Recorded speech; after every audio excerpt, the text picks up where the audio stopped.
never want to oversimplify, but it comes back to your health is your wealth.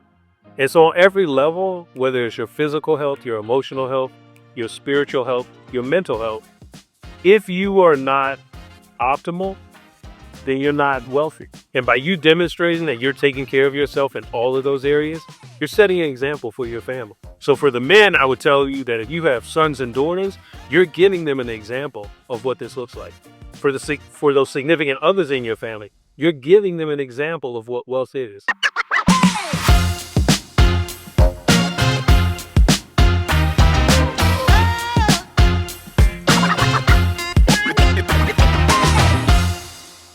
Hello, everyone, and welcome to this session of Ageless, Fearless, and Unscripted.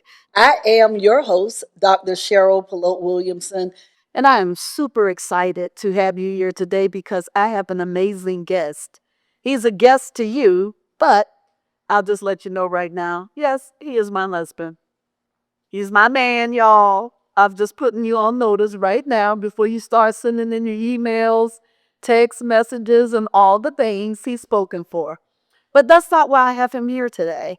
I have a very special segment today because this will actually be the first male guest to be a part of Ageless, Fearless, and Unscripted. And when I thought about this session after so many other segments that we've done where we've had all women, it dawned on me that men have something to say as well. And so this segment, I wanted to have my husband come on and share some very intimate information that will help so many other men in your lives. So I want to impress upon you right now to go ahead and gather the men around that you love and the ones maybe you don't like so much, but you want to help them out. So grab them right now. And I want to go ahead and jump right in and introduce my amazing guest for today, Dr. Russell Williamson. Welcome to Ageless, Fearless, and High Scripted, sweetie.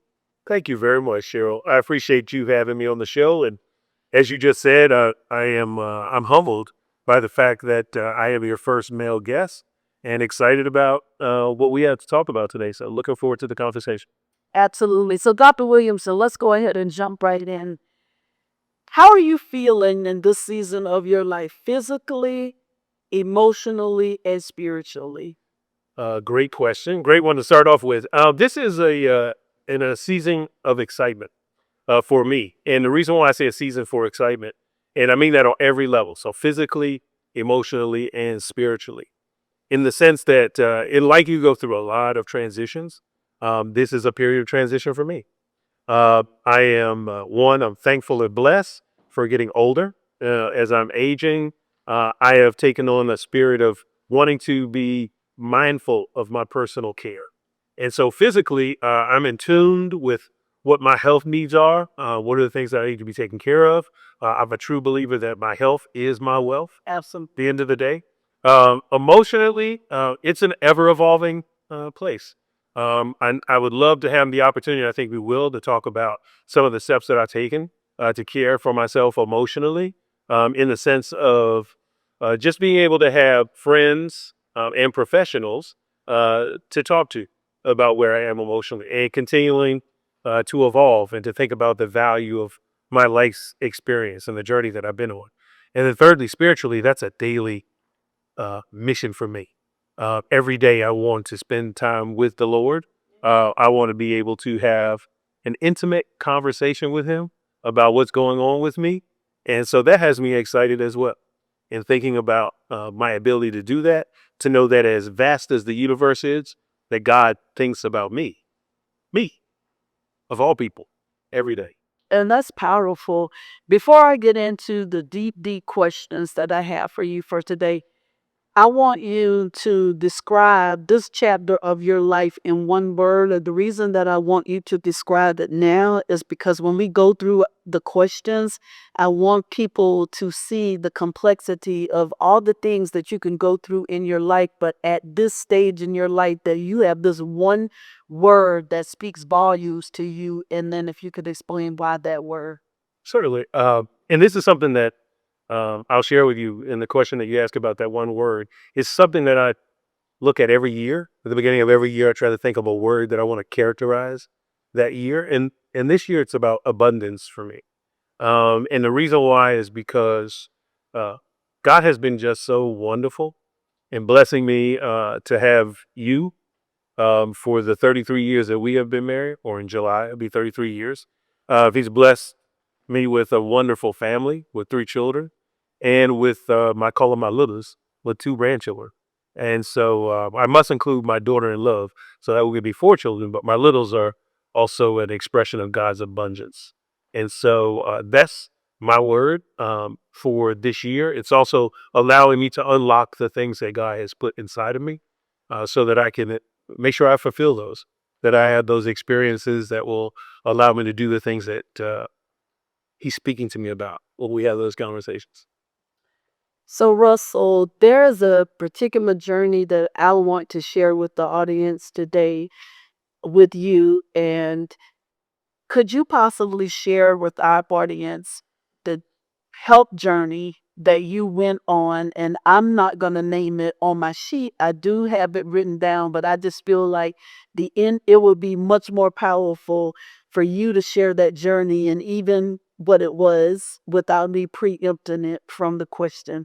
So if you could share with our listeners your health journey and what it felt like for you to get that diagnosis that you got and how it even all happened. And the reason that I want you to do it in that way is because if somebody that's listening right now that has not been to the doctor in 3 years, or somebody who has symptoms that keep rushing them up. So would you please share that journey with our listeners to really help somebody get the help that they need? Certainly. So it's my pleasure. I'm thankful to be able to sit here and be able to tell you the story. Um, So I'll start. The diagnosis is prostate cancer. Is what I received about 12 years. No, actually, a little bit longer than that. About 13 years ago, I was diagnosed with prostate cancer, and unfortunately, it was early stage. But let me, before I step into it, let me give a little bit of a little bit of a backstory Absolutely. to it. So my health has always been important to me. I'm a former military service member. Of course, when you're in the military, you do a lot of physical training, physical exercises, that is conditioned into you. And that's something that I've always carried with me from even prior to going into the military and playing sports. And through my life, I have wanted to always be in good health, to be as probably the best possible shape I could be in. And so I've always been mindful of it. I'm also in the healthcare industry, is the space that I operate in. So I've always been aware of those sorts of things. One of the things that my parents, my mother specifically, instilled in me early in life was going to the doctor, making sure that you're aware of what your health status is. And so in 2012, I happened to go to one of my routine visits, and we normally do lab work, blood work, and the doctor let me know that I had elevated um, PSA score, which is basically a measure of your prostate health, and it gives you a number value. It wasn't off the charts. It wasn't anything alarming either when she stated. So my physician was a woman, and when she told me at that point in time, candidly, I'm in a very unique position here because of my awareness and the responsibility that I've had in that health community. I understood the weight of her words when she shared it with me. And she gave me a couple options in the moment. She said, "Hey, it's nothing serious. You could basically wait and we'll do it at your next routine visit. We'll do another score, another blood test, and we'll give you a new score and see what happens there, see if it elevates any further." And she said, "Or I can refer you to a urologist, and then they can also, give you the lab test, and then they can tell you what might be some of the next steps that they would provide at that point."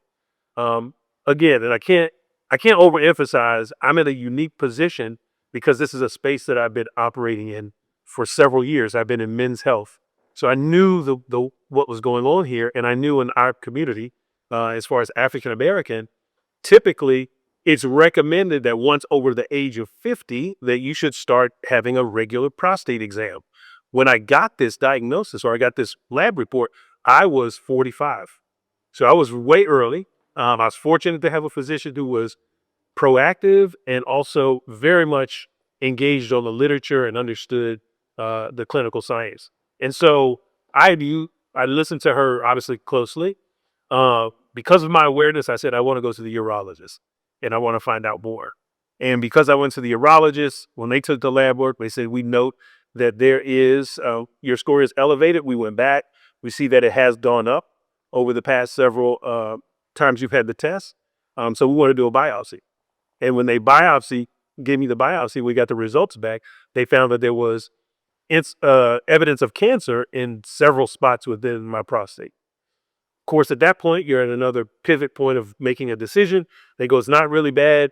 There's a couple things that we could do. And they gave me all of the treatment options up to and including surgery. Again, in my unique position of knowing what I could do, I said, let me have surgery. And I knew if I had surgery, the chances of them removing the cancer was pretty high, over 80 to 90%. And the fact that it could return would still possibly be there. But the thing is that if they did surgery, this actually would be very precise. I also, because I was working in the space, again, I just have to put all of these in here as part of my survival here, is I also knew where to go to find the right physician. Right. So I did the research. I understood that there was a specialist in this space that did what's called a prostatectomy. And there are some who don't do complete prostatectomies, but they do, again, very precise. And so identifying that individual, I went to that doctor. I got the surgery. There was a recovery time frame. It took about 12 months for me to recover from the surgery. But I sit here today thankful to God because I know it was only him to have this identified for me and for me to pray about it and make the right decisions, that I am fully recovered. I've been cancer free, as I said, for 13 years, and I'm fully functional. Because I know for the men out there who have done any work, there's a concern that once you have prostate cancer, and if you do anything about it, you lose your ability to function sexually, and that is not my case in this instance. And the sooner you identify it and the sooner that you're treated, the better outcome you can have. So, Russell, I think this is a fine time for us to take the break. We're going to take a brief break and we will be right back. When we come back, please make sure that you have invited someone in your home or a friend or a neighbor, a male who needs this information regarding prostate cancer. We'll be right back. For many women, a mammogram starts long before the scan. It begins with anxiety over exposure. Traditional gowns can feel cold and impersonal, but there's a better way. The mammo gown is thoughtfully designed with full front and back coverage, a center front opening, and soft, non-clinical fabric, making every woman feel secure, respected, and confident during her screening. And it's more than a gown. It's a movement. Gift one for yourself and one for a friend. Order your mammo gown today and buy one for a friend. Give a gown, save a life. Visit modestymammogown.com. Welcome back. I am here with my guest, Dr. Russell Williamson, and we were having an interesting conversation before we went to break, one in which I know that we need to pick right back up on because it is going to change the lives of so many people who listen to this podcast right now. So, Russell, you were sharing information regarding your recovery from prostate cancer. I want to dig in a little bit for people who may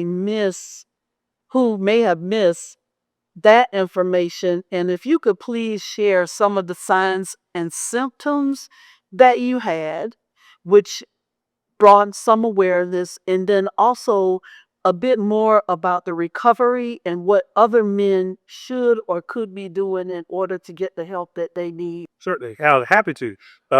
So there are, in my case, I had very few, if any, signs or symptoms. The only one was actually the PSA score. Okay. And so I think this is where I would just encourage men. Again, I was 45.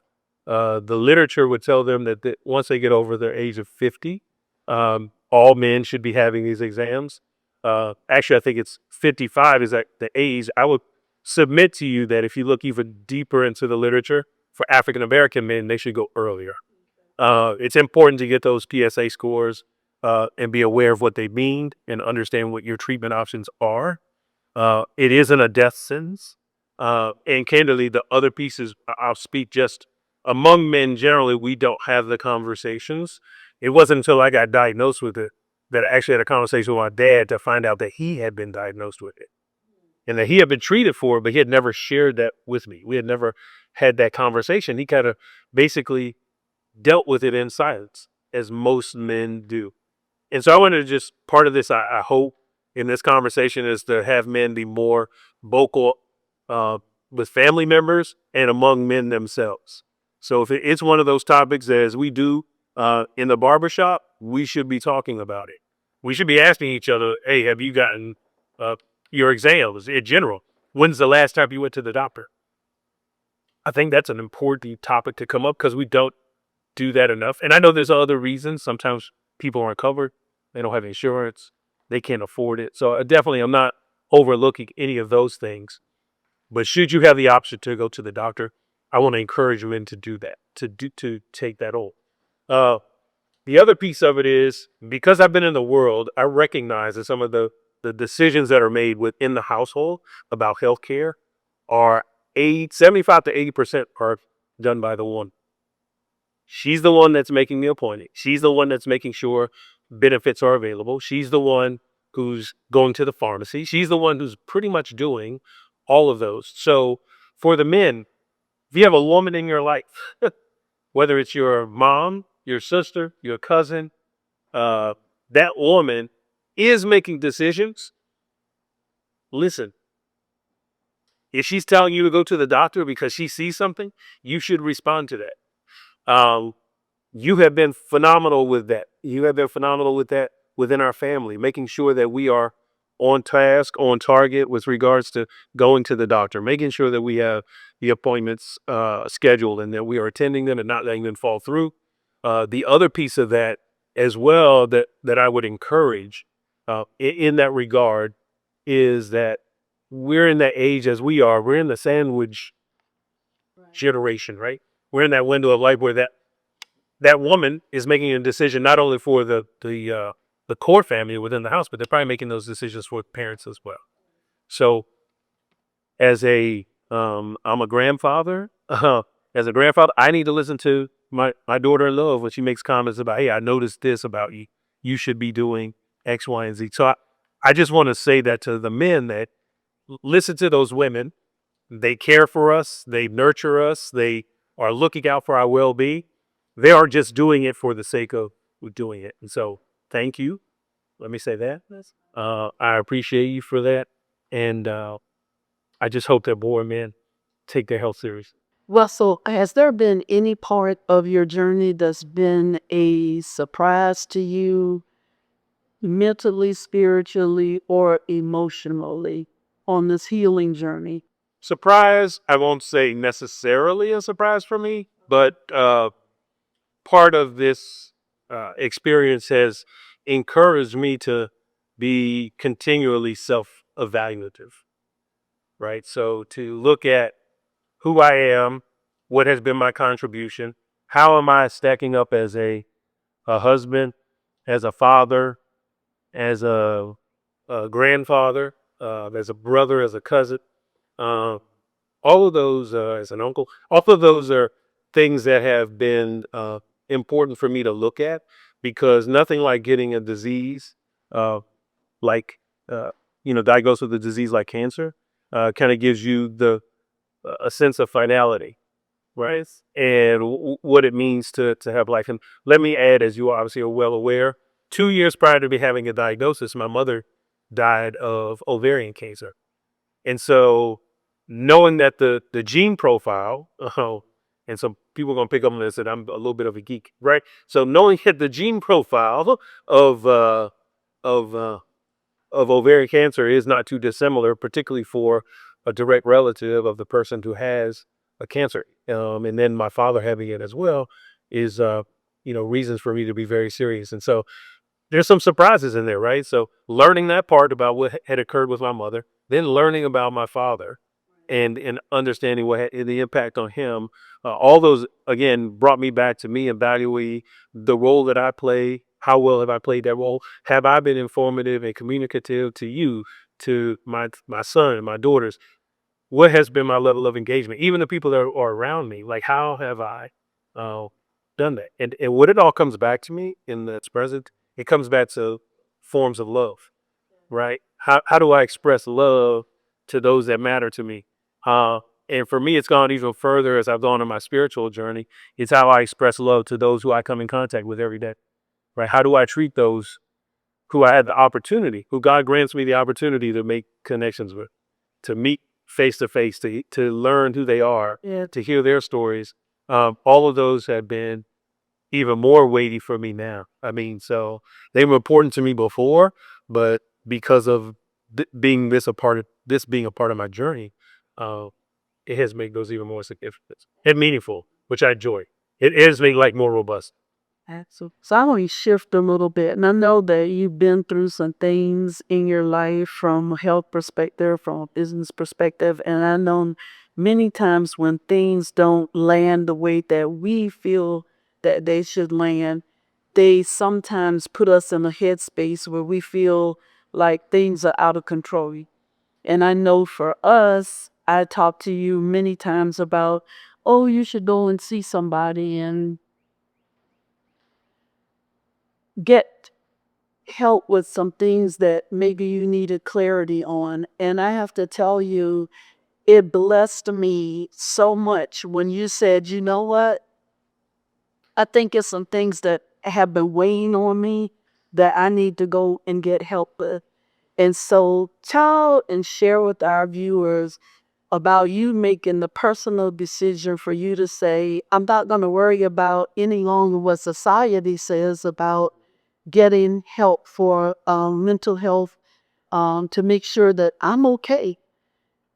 Would you share some of that journey so that we can help people to know that it's okay to have Jesus and a counselor? Would you share that? Of course. Yeah, happy to. So it's been so again, I kind of tie it into what we just talked about. Those more meaningful conversations and how we express ourselves with one another. And being more vulnerable, right? Being more open to saying that, hey, I'm challenged. I am depressed. I think sometimes that's a big step for many of us to take, to just acknowledge, right, that I am in depression and that I may need someone to help me get through that. And so being able to come to a point where I realize that the experiences that I'm having in life, and uh, I was just sharing with a friend a few moments ago, that grief is enduring. And so in losing my mother, and for those of us who have lost a parent, I've lost both my parents, people will tell you all kinds of things. Oh, you'll get over it. To me, you never, you never get over that. That is somebody, and in my particular case, that's somebody who's had a substantial impact on my life. And to lose that person, it almost sounds crazy from the standpoint I never could fully appreciate a world that existed without my mother in it. And so you come to that space where now she's no longer there. Um, it's a weighty situation for me. I'm realizing that the person who God initially placed in my life to cultivate who I was, who had made every sacrifice that I could ever imagine, um, had transitioned away and out of this life. And in many instances, I almost felt like it was only me now, that I'm alone. There's no one to help me. And that's not to take away anything from you and your role, or from my children, from my other family members, but no one's your mom. And no one can take that place. No one can step into those shoes. And so recognizing that these things began to pull on me and they were pulling me down, our conversation then around was like, okay, I need to talk to a profession. I need to talk to a therapist. I would tell everybody, woman and man, best move I've ever made, best step that I've ever taken.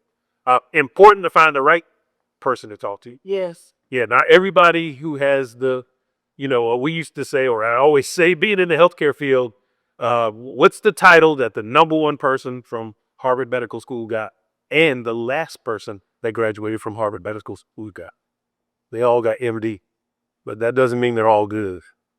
And so making that selection, you got to find the right person that match you. You got to find the right person that is going to connect and understand where you are. And God bless that situation. So to your point about being able to have Jesus and to have a therapist, God created them. I put them in place. God directed me to have that conversation. It was my prayer that said, you need to have a therapist. You need to engage someone, and led me to the right person. Someone who was hard hitting, someone who did not, as my mother would say, take tea for fever. So he would tell me straight. He goes, oh, Russ, that's right on. Russ, that's BS. This is what you needed. Here's what it is. But I needed that. I needed those hard truths in order for me to embrace what light had for me at this point. And so I would say mental health is critical. Mental health is important. We all need somebody to talk to. We all need, if it's not even a professional, but we all need a friend. We need somebody who we can go to in confidence, who has their feet squarely on the ground and their head firmly on their shoulders, to be able to have those, as my daughters to say, who can have those crucial conversations that count. Yeah. And so that is that's an important. I think that's an important aspect of life. From a male perspective, every man, I would encourage you to get a therapist. If you're a black man, you definitely need a therapist. We have been in a black man in America. Oh my God, you need two therapists. There are situations that have become incredibly overwhelming. Just this past weekend, I just have to speak to this because of my love of the sports industry. We have a young man that has been cultivated and developed, rightly so, by his family, by his father, mostly to prepare himself for his professional life. And that industry tried everything in its power to break everything. And I'm referencing the NFL draft, and I'm referencing Shedeur Sanders and his experience. Tried to do everything in his power to try to break this young man, but I don't think that's what it did. I think it positioned him even more so now to demonstrate that he has the requisite capabilities to perform at a high level in the business. And so that's what I'm looking for. That's my prayer for him and for his family, that they will show up in a big way. And I don't doubt they will. But I would tell you that most people under those circumstances would have cracked. Absolutely. And so because those situations are often presented to us, yeah, it's important to have people you can talk to. It's important to have good people that are around you that are, like I said, both feet squarely planted on the ground and their head firmly on their shoulders, that can give you great insight, the right talk, provide you uplift and encouragement, and how to keep the main thing the main thing. Russell, you have shared some powerful information, and I don't want our audience to go anywhere. So go ahead, grab you a quick cup of coffee, come back with your pen and paper, because Dr. Williamson has even more to share with us on how to select the right counselor, as well as his tips and conversation about love and legacy after healing through prostate cancer, and also addressing the mental health help that he felt that he needed in order to live his best life.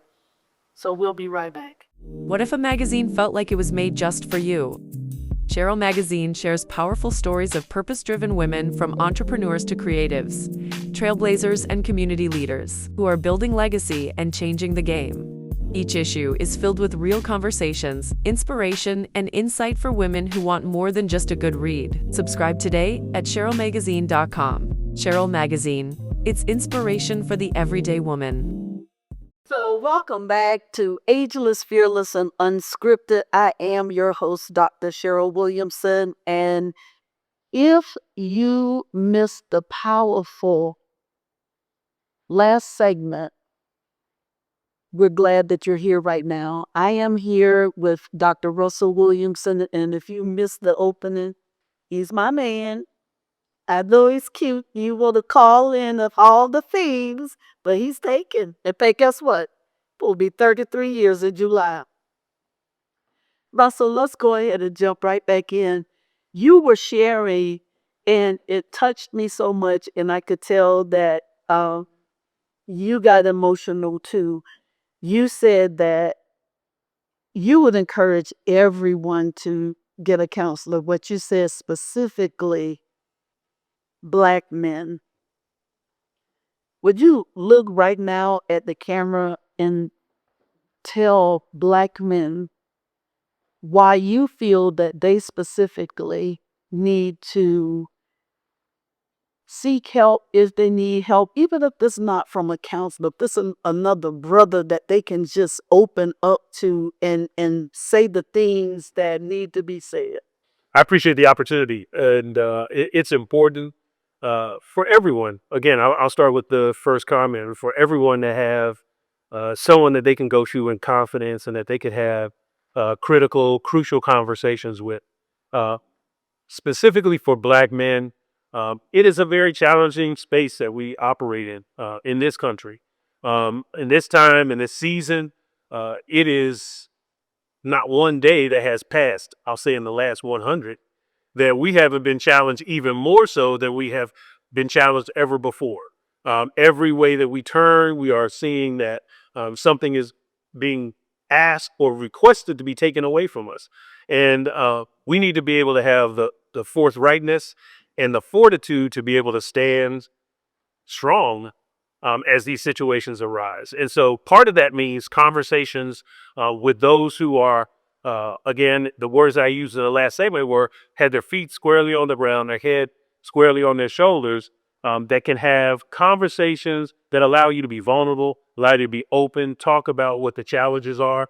One thing that I've learned in the 57 or so years that I had been on the earth is that there isn't anyone that hasn't gone through what we're already going through. And what you'll find is that if you begin to have that dialogue with people who understand and can appreciate it, you'll find not only uh, allies, people that you can partner with, but you'll also find inspiration and you'll find more strength.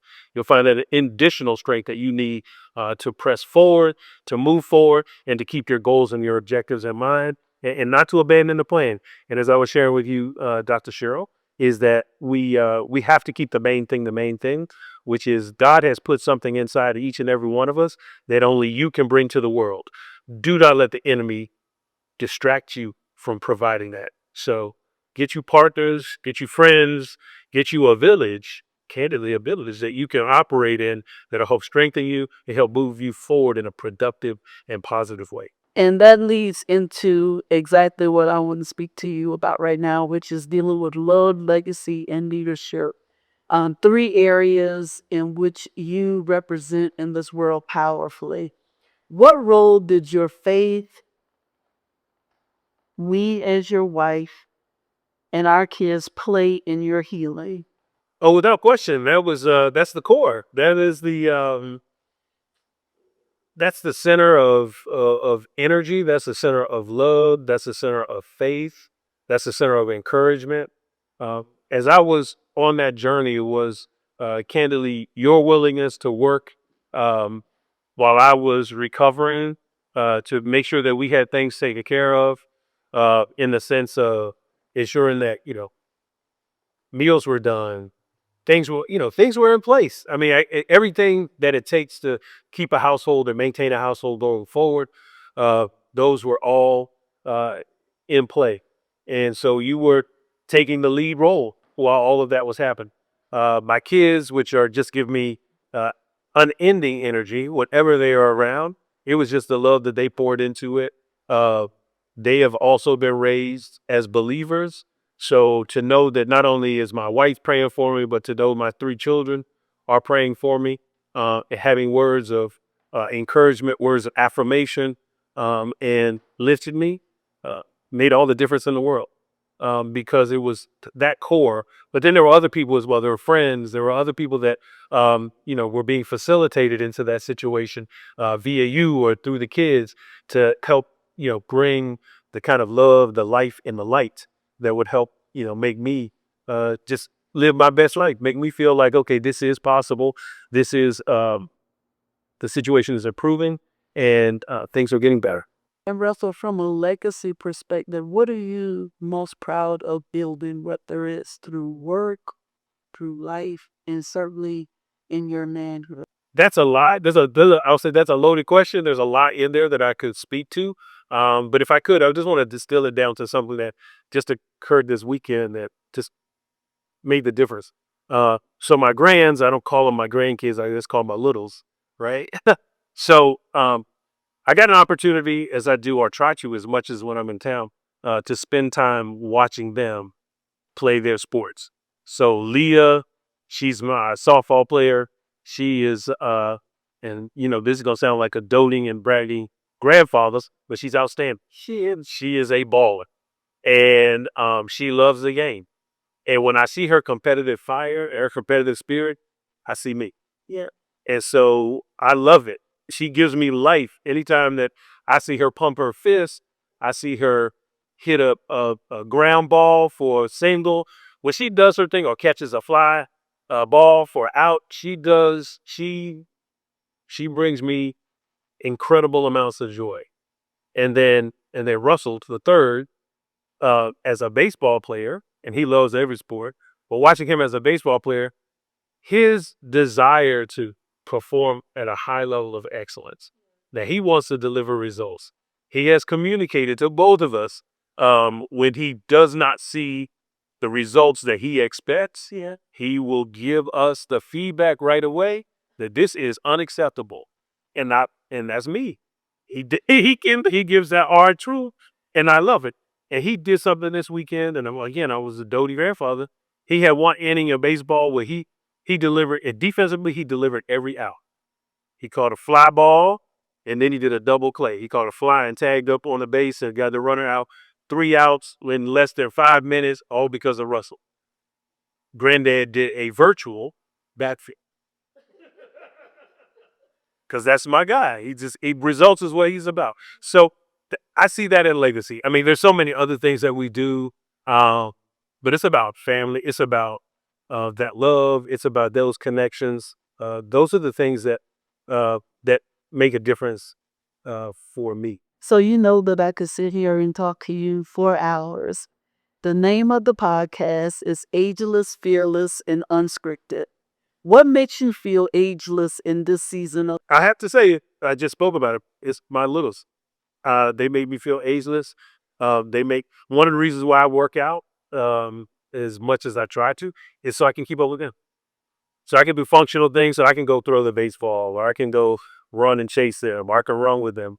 I love uh, that aspect of it, and that makes me feel ageless. What's the most fearless thing you've done in the last few years? We didn't really get into this, but certainly, as I mentioned, this period of transition that we're in, one of the most fearless things that I've done, and this probably be a whole other discussion for you, a lot of folks out there, but um, I've worked in corporate America for quite a while, and got in a conversation with one of the senior leaders, myself a senior leader in the organization, and typically you try to go to the table and you look for um, points of mutuality. You look for a place where you can collaborate and cooperate. And we couldn't find a place to do that. And so flat out, I think the other executive was expecting me to capitulate, give in, and give in. I was like, no, I'm not giving in. We don't agree. We won't agree. And so this is not going to work. To me, that was a fit. That was something I would have never have done, correct, in a corporate space before, because I was always looking for let's find a mutual realm where we can work. But I could see this was not going to end. And it also, for me, at one point, I felt like I was going to sacrifice my authenticity in that situation. And so didn't do it. That truly is fearless because a lot of times, and like you said, I'll bring you back on the show because that's a deep, deep topic. So finally, what's one thing that you've embraced that's completely unscripted? Something that wasn't in your life plan, but ended up being exactly what you needed. Part of it would be sitting here with you today. I know when we had talked about your vision of what your desire was, it was really to focus on uplifting and elevating women, which is needed and certainly warranted. And I'm 100% behind you and support it. So when you said to me, I'd love for you to come on and talk about this was totally unscripted. You said I'm going to be asking you some questions. I didn't ask for the questions in advance, and I didn't want to review them because I wanted this to be totally authentic and share with you my straight feelings. Dr. Russell, I really appreciate you being here today.